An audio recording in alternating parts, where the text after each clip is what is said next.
Well, it's finally here. True contenders for Best Picture this year. Our first real juggernaut coming out, hitting theaters this weekend is Conclave.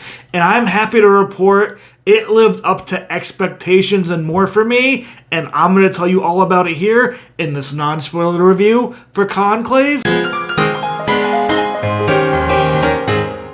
Yes.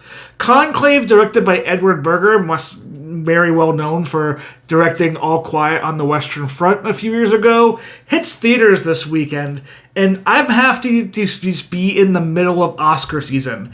This movie delivers a ton of amazing acting performances, none more in the center than Ralph Fiennes, somebody who I've loved in movies recently like The Menu. We all know him in things and all the way past, like The English Patient or Shawshank Redemption. He's our Voldemort, and he here is paving a way for another Best Actor nomination for him in his career. Surprisingly, only going to be his third Oscar nomination ever. He, as Cardinal Lawrence, is just your main center focus of this thriller. You think you know who Cardinal Lawrence is throughout, and as you go on this journey, you kind of question yourselves as, does he know who he is, and does he know who he wants? This movie just starts you off the bat with the death of the Pope in this fictional world, which then starts a conclave to decide who's going to be a new Pope.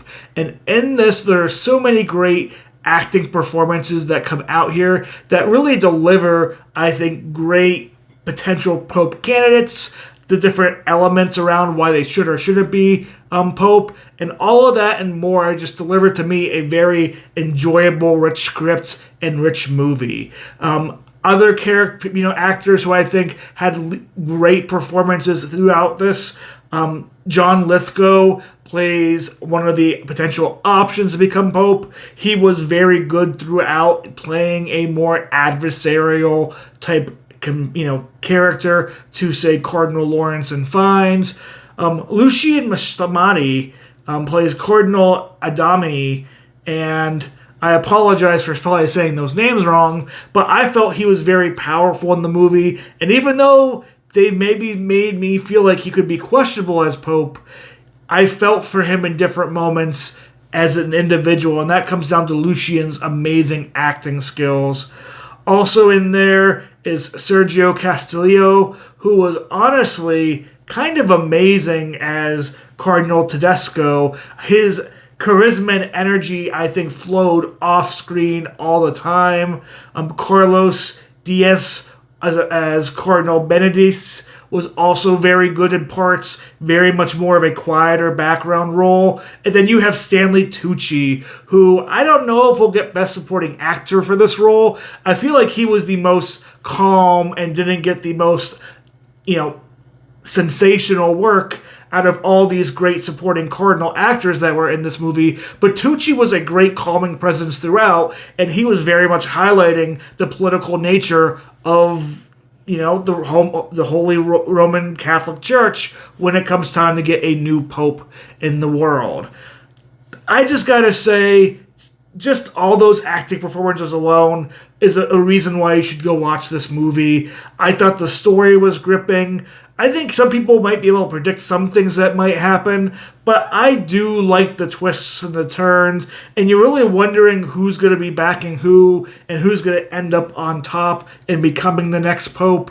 I also think the other big, huge thing that helped me enjoy this movie a lot more is the score, which is, I believe, done by Volker Berteman, and it was just haunting and thrilling throughout. It raised my blood pressure, it raised my pulse in certain moments, it kept me on the edge of my seat, and really allowed this movie to keep moving forward and get that tone set so well.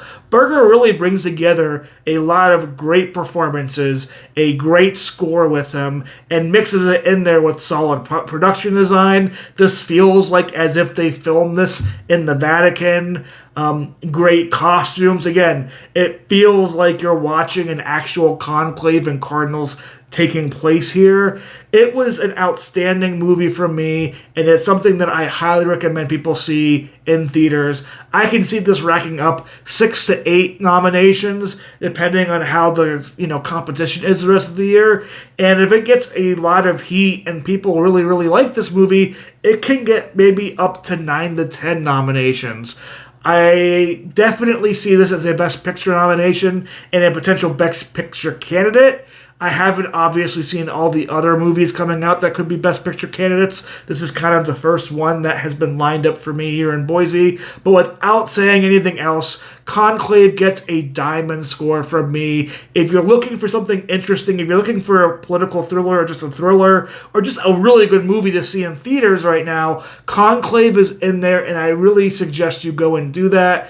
I think it has a lot to tell. The screenplay to me felt very much like as somebody who grew up Catholic and went to, many different Catholic masses growing up every week.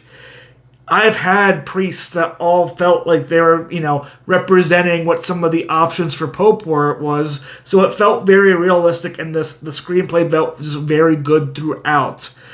I really cannot say how much I enjoyed Conclave more than I already have. Tell me if you've seen it below and if you agree with me. If you've seen it, tell me how many nominations you think it might get at the Oscars this year. And yeah, if you haven't seen it, go see it, because this is a good movie. And we need to support movies like this, in my opinion, that are just good, that are different, that are thoughtful. It's PG. There's really no swearing. There's not really any violence. Which means you got a lot of kid trailers playing beforehand, but it just is a very, very good movie, and I can't think the last time a PG movie is something that could seriously contend, and something you can call a political thriller for the Oscars. But that's going to be it for me here. Be on the lookout for more Oscar movie reviews here coming soon. They're pouring into theaters, and we're just excited to see where this goes. Also, be on the lookout for things like my Venom review, 60-second movie reviews, however we get that. I'm just passing my 100th movie this weekend, so thank you everybody who's been here liking and subscribing. And again, like I said, go see Conclave.